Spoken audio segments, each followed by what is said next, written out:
Halo Sobat Sehat Koja, selamat datang di Koja Trainer Channel bersama saya Vinta Wahdania sebagai host untuk episode kali ini. Sobat Sehat, Lebaran baru saja kita lewati. Nah, siapa nih yang di rumah masih punya stok makanan khas Lebaran seperti rendang, opor, ketupat, sambal goreng ati. Wah, enak banget ya kayaknya ya. Tapi tahu nggak, ternyata makanan-makanan seperti itu ternyata tinggi lemak, tinggi kalori, dan tinggi gula. Apa sih efeknya untuk kesehatan kita? Penasaran? Nah, hari ini saya bersama dengan teman saya, Mbak Asti Rizkia Prajasasmita, salah seorang ahli gizi di Rumah Sakit Umum Daerah Koja. Kami akan membahas dan mengupas tuntas seputar makanan khas Lebaran dan kaitannya dengan kesehatan kita. Mbak Asti Rizkia, terima kasih sudah datang ya. Sama-sama Mbak Vinta. Oke, sehat ya? Alhamdulillah sehat. Habis libur Lebaran gitu ya. Mbak Asti, saya langsung aja boleh ya? Boleh tentu. Oke. Mbak Asti kan seperti tadi yang sudah saya bilang ya, bahwa sekarang kita baru aja melewati masa-masa Lebaran ya. Dan banyak makanan ya tentunya yang disuguhkan saat Lebaran ini. Nah, tapi banyak juga orang yang beranggapan bahwa saat Lebaran itu adalah waktunya untuk makan yang banyak. Karena kemarin kan kita udah berpuasa, udah menahan lapar, menahan haus. Nah, kira-kira itu benar nggak sih, efektif atau enggak bahwa kita harus makan terlalu banyak, makan banyak untuk mengganti kehilangan energi di dalam tubuh kita? Boleh dijelaskan? Oh, boleh tentu aja Mbak Vinta. Nah, biasanya kan kalau untuk puasa gitu, kita defisit kalori atau asupan yang kita makan itu kurang dari kebutuhan sehari-harinya. Gitu, karena kita cuma makan ketika pas sahur dan juga buka puasa. Nah, ketika Lebaran, karena biasanya defisit kalori itu kan kita puasa selama 30 hari nih. Gitu, sudah pasti otomatis berat badan juga turun. Jadi istilahnya kalau ketika habis Lebaran kita mau balas dendam. Gitu, kalori sudah kita kurangi selama puasa dan kita pengen makan yang lebih banyak di saat Lebaran, dan itu merupakan salah satu hal yang salah. Gitu. Jadi walaupun sudah saat Lebaran, kita juga harus konsumsi itu sesuai dengan kebutuhan. Jadi tidak boleh sampai melebihi dari kebutuhan sehari-harinya. Gitu. Jadi itu merupakan salah satu mindset yang salah ya Mbak ya. Gitu. Nantinya ada apa tuh kira-kira yang bakal terjadi ya? Bakal terjadi kalau konsumsi makanannya berlebihan ya. Banyak banget. Biasanya kalau untuk habis Lebaran nih, kayak rumah sakit tuh biasanya banyak pasien-pasien yang karena kolesterolnya naik gitu, atau misalnya gula darahnya naik. Biasanya mereka itu disebabkan karena konsumsi ketika pas Lebaran tuh tidak dikontrol gitu. Jadi itu bisa sangat berakibat fatal gitu, atau bisa hipertensi juga. Karena kan makanan Lebaran tuh identik dengan asin, bersantan, dan bersantan tuh berarti berlemak, iya betul, dan kalorinya tinggi. Gitu. Menarik nih. Jadi ternyata makanan-makanan itu seperti tadi yang sudah disampaikan oleh Mbak Asti, ternyata banyak kalorinya ya, banyak lemaknya, banyak gulanya. Tapi juga banyak yang penasaran nih Mbak, memangnya sebanyak apa sih kalorinya gitu? Itu merupakan salah satu hal yang menarik banget memang Mbak. Berapa sih kalori makan, misalnya kayak tadi kan Mbak sebutin kayak rendang. Gitu. Kalau Lebaran kan biasanya makanan-makanan yang ada di rumah nih ada ketupat dan sayurnya, itu sayur ketupat, terus ada opor ayam, ada rendang.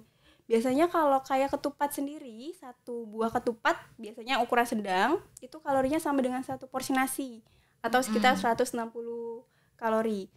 Nah, sayurnya sendiri tuh beda kalorinya. Sayur ketupat itu bisa sampai 300 kalori karena kan dia sudah ada santannya. Lumayan gitu. Tinggi. Iya, betul, tinggi. Dan kayak rendang itu juga sama, dia kalorinya bisa sampai 350. Apalagi misalnya rendang asli Padang yang biasanya santannya lebih pekat ya. Gitu. Jadi kalau kita jumlahkan misalnya dalam Lebaran, kita satu porsi makan nih, satu kali makan kita bisa makan ketupat, terus ada sayurnya, ada opor ayam, ditambah rendang, atau ditambah kerupuk, betul, atau sambal goreng ati kan juga biasanya ada ya. Belum cemilannya itu berarti ya? Iya, belum kue-kue manisnya gitu. Itu sendiri bisa sampai 1.200 kalori. 1.200 itu untuk makannya doang ya? Itu untuk makannya sekali aja. Sekali makan. Dan biasanya lemaknya sekitar 55 gram. Gitu. Jadi sudah lebih dari setengah kebutuhan kita diambil di satu kali makan itu. Oke, lumayan tinggi juga ya ternyata kalorinya ya. Sangat tinggi Mbak biasanya. Tapi untuk kita yang baru tahu nih, nah kita pengen nih ngukurnya caranya tuh gimana ya kira-kira, kalau cara gampangnya untuk kita tahu bahwa makanan ini ternyata kalorinya sebesar ini ya gitu, cara untuk apa ya, menakar porsinya mungkin menakar porsinya ya. Biasanya sih kalau untuk lebih akurat bisa ditimbang. Cuman kan kalau untuk di rumah tangga untuk nimbang makanan pasti susah ya. Gitu. Jadi kita hanya memperkirakan aja. Atau bisa mendownload kayak aplikasi-aplikasi, kan sekarang sudah banyak ya Mbak di App Store atau di Play Store aplikasi. Jadi Mbak bisa masukkan Mbak dalam satu kali itu makan apa aja.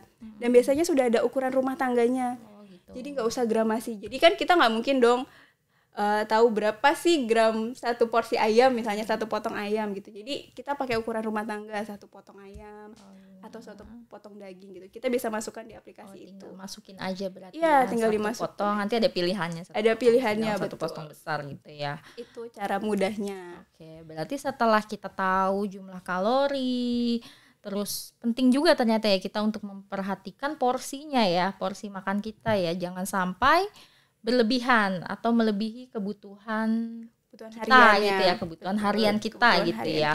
Nah, untuk kebutuhan harian, kebutuhan gizi berarti ya Mbak ya, kebutuhan gizi harian untuk setiap orang itu sama atau beda sih Mbak? Beda dong Mbak.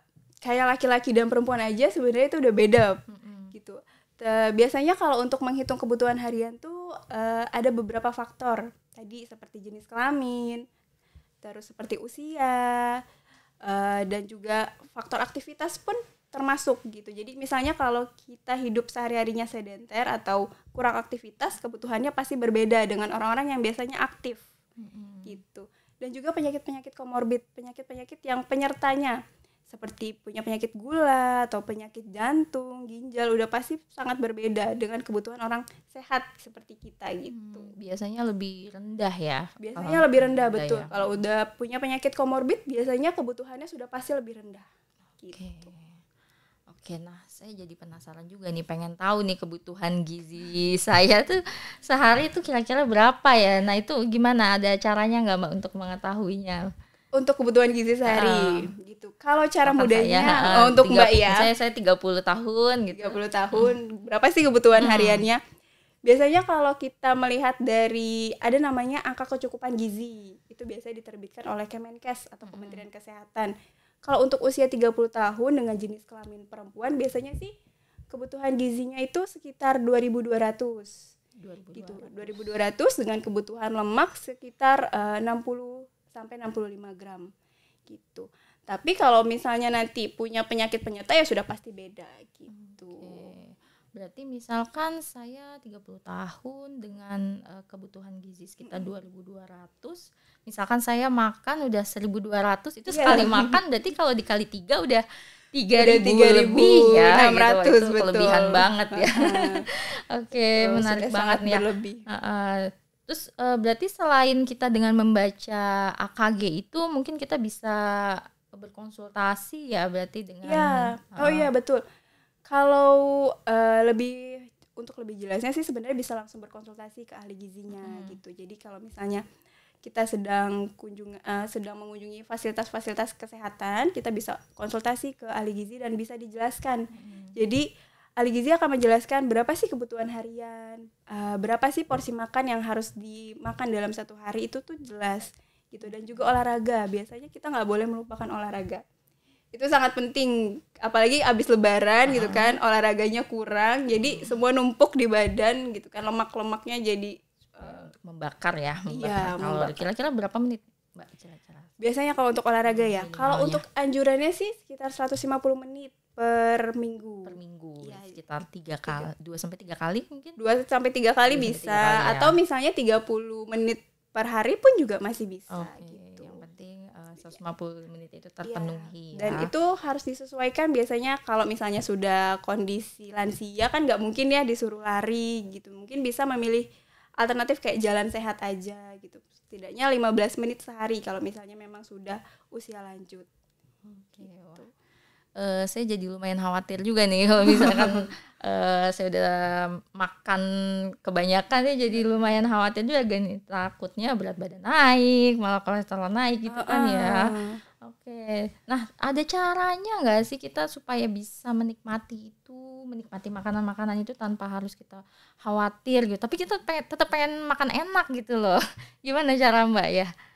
Sebenarnya tetap harus dikontrol sih Mbak gitu. Tapi kalau untuk misalnya tidak mau khawatir untuk makan ketika lebaran, agak menekan lah, menekan gitu kan. Mungkin kita bisa mensiasati, misalnya kayak pas lebaran nih kan biasanya kita silaturahmi ya ke rumah sanok saudara gitu. Jadi ketika kita mau berkunjung, kita bisa ketika sarapan nih misalnya kita berkunjung sekitar makan siang. Kita harus memperkirakan, oh berarti saya di sana pasti mungkin disediakan makanan. Jadi kalau di rumah kita nggak boleh makan yang tadi makannya terlalu banyak gitu. Usahakan makannya setidaknya biar mengisi perut aja gitu. Jadi bisa misalnya makan sayur ketupat sama ayam aja gitu. Jadi jangan pakai rendang dan jangan pakai sambal goreng ati gitu. Kalau saya pengen tetap makan opor gitu, kira-kira ada pilihan bisa. opornya kira-kira yang mana ya gitu, yang bagian apa gitu ya, yang kira-kira sedikit lemaknya. Intinya sih kalau untuk kayak misalnya opor ayam, usahakan jangan pilih ayam yang ada kulitnya. Jadi ayam dagingnya aja. Betul, kulitnya dibuang gitu. Atau kalau makan daging rendang itu kita bisa request kalau mau masak rendang usahakan pilih daging yang memang lemaknya sedikit.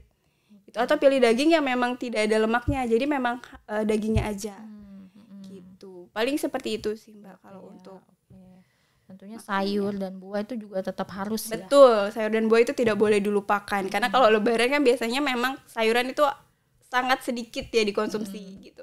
Itu tetap harus dikonsumsi sehari-hari karena kalau untuk konsumsi sayur sendiri itu bisa membuat kita kenyang lebih lama karena dia tinggi serat gitu. Dan minum air putih. Ya. Seperti tadi yang sudah Mbak Asti bilang ya. Nah kalau misalkan kayak tadi saya udah terlanjur makan banyak, kalau saya juga jadi kepikiran ya, kolesterol saya bagaimana ya, gula darah saya bagaimana, berat badan saya bagaimana.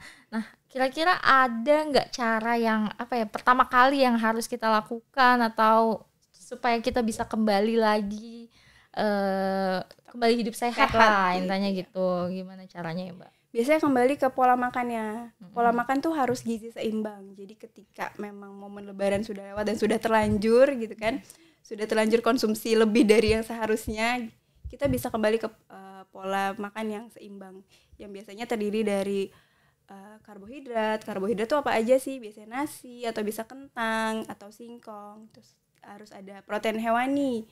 Biasanya kalau protein hewani itu kayak telur, ikan, daging gitu. Dan juga harus ada nabati dan juga sayur dan buah. Dan air putih.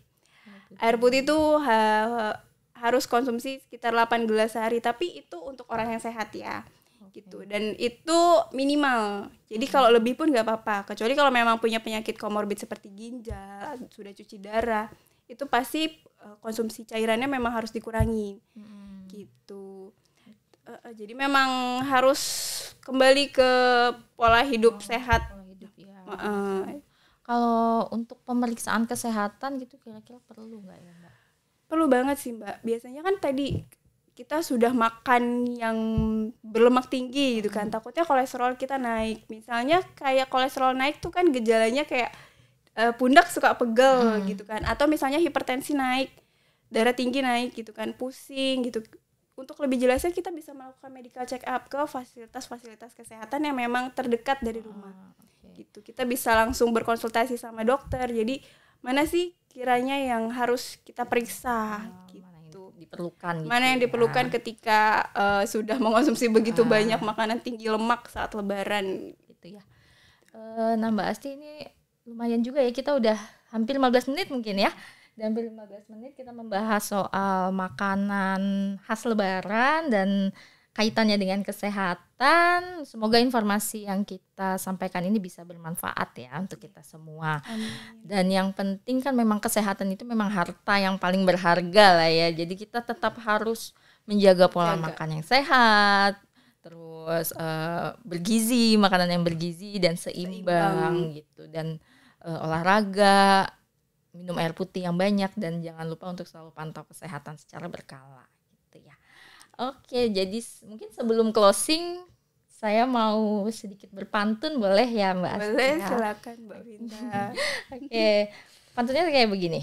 Ketupat dan opor menggoda nian. Ih, cakep. Rendang lezat bikin ketagihan. Cakep. Jangan kalap, kontrol porsi makan. Ingat gizi seimbang, tetap sehat di hari lebaran. Oke, terima kasih Sobat Sehat, Koja dan Mbak Asti yang sudah datang. Sama-sama Mbak Vinta. Ya, sampai jumpa di episode selanjutnya. Salam sehat. Terima kasih semuanya.